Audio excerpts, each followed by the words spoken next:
everyone. My name is Gregory, and this is The View from Out Here.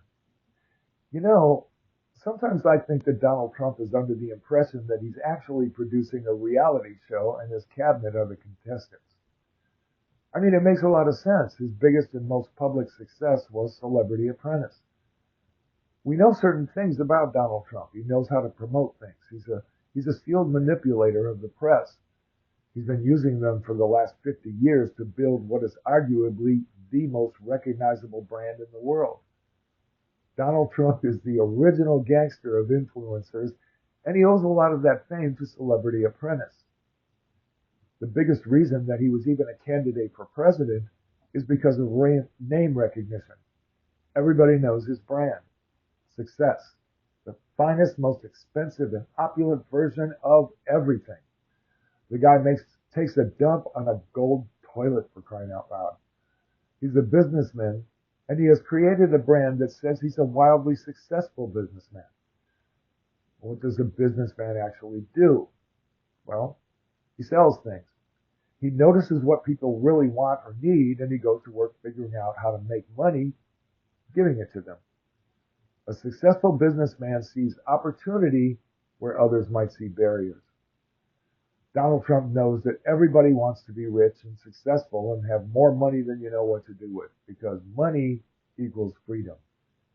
To be free to drive the nicest cars, to wear the most expensive watches and jewelry, to wear the finest designer clothes, and have the most beautiful women or men at your beck and call, to dine at the fanciest restaurants, to live in the most luxurious mansions, the best of everything. That's the business that Donald Trump is in, selling the illusion of success to people who want the freedom that having lots and lots of money brings them. So now Donald Trump appears to be producing the sequel to his most successful TV show to date. I give you Celebrity Apprentice International Edition. In the pilot episode, Donald Trump is inaugurated president for the second time and brings the richest man in the world, Elon Musk, and his toddler X into the cast to make a big splash for the premiere episode. He begins by signing a cluster bomb of executive orders attempting to dismantle democracy on his very first day. Then he proceeds to pardon about 1,500 violent convicted American felons and releasing them, while beginning his efforts to deport violent Venezuelan criminals from the United States.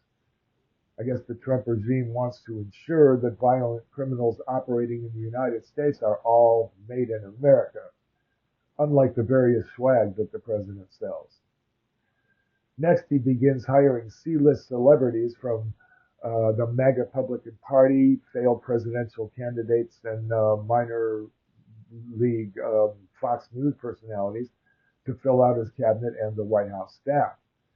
Evidently, one of the criteria for nomination to one of these cabinet positions appears to be that the nominee must have at least one accusation of sexual misconduct currently floating around in the political atmosphere. He then hired one young and beautiful MAGA Republican political operative named Caroline Leavitt as the White House press secretary, who, it appears, is under orders to make at least one, if not more, disparaging remarks against President Joe Biden and his policies at any and all briefings conducted at the White House. Now, in all fairness, that may have been one of the executive orders that Trump signed in episode 1. Which brings us to Trump creating the Department of Government Efficiency, or DOGE, to give Elon Musk something to do in this new government. Musk then proceeds to begin dismantling the departments of the government charged with investigating and prosecuting fraud, waste, and abuse, many of which departments were at that very moment conducting investigations against companies owned by Elon Musk, who has multi-million-dollar contracts with several government agencies.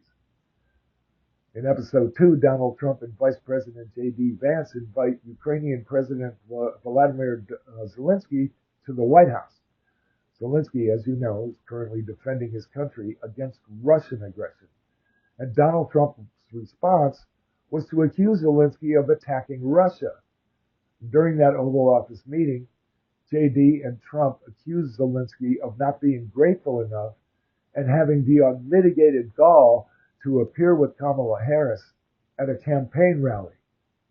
And then they got into a juvenile schoolyard shouting match reminiscent of the traditional arguments that you might hear on episodes of The Real Housewives of Atlanta, which evolves into rearranging international alliances and alienating our Western Hemisphere allies by starting tariff wars and threatening the sovereignty of Canada, Panama, and Greenland. Oh, and let's not forget, the Associated Press was just banned from the White House press room for continuing to refer to the Gulf of Mexico as the Gulf of Mexico. We are just now beginning episode 3, where National Security Advisor Mike Waltz and Secretary of Defense Pete Hegseth are booting up a remake of the Gang Who Couldn't Shoot Straight and the old Keystone Cops comedy series. They invited Jeffrey Goldberg, the editor-in-chief at The Atlantic, one of the most respected news outlets in the country, into a text conversation discussing war plans about the bombings in Yemen. This high-level security breach included top U.S. defense officials, the Vice President of the United States, and it all took place on a platform called Signal, in which the people on the text conversation had previously been warned that that platform was not secure. When you think of this cluster bomb of a presidential administration as if it was a reality show, like I think Donald Trump actually does, you have to admit it's a huge success. Even more popular than the original Celebrity Apprentice. Not only is the mainstream television media eating this stuff up, but it's also providing fresh and compelling and engaging content every day for over 24 independent media outlets across the internet who are currently enjoying viewership in the millions. Celebrity Apprentice International Edition. If it weren't for the fact that this is really happening, this would have to be the very best reality show in history, bar none. What do you think? Let me know in the comments. I want to thank you for hanging with me so far, and I hope I'm giving you something to think about. If I am, please take a moment to like and subscribe with the buttons below. And don't forget about the books that I wrote for you, Searching for St. Germaine, Basic Video Production, and its companion Video Podcasting Primer. None of them are very expensive, and all of them are worthy of your attention. If you have Kindle Plus, then won't cost you anything at all, and it will help me and this channel a great deal. I hope you'll consider it.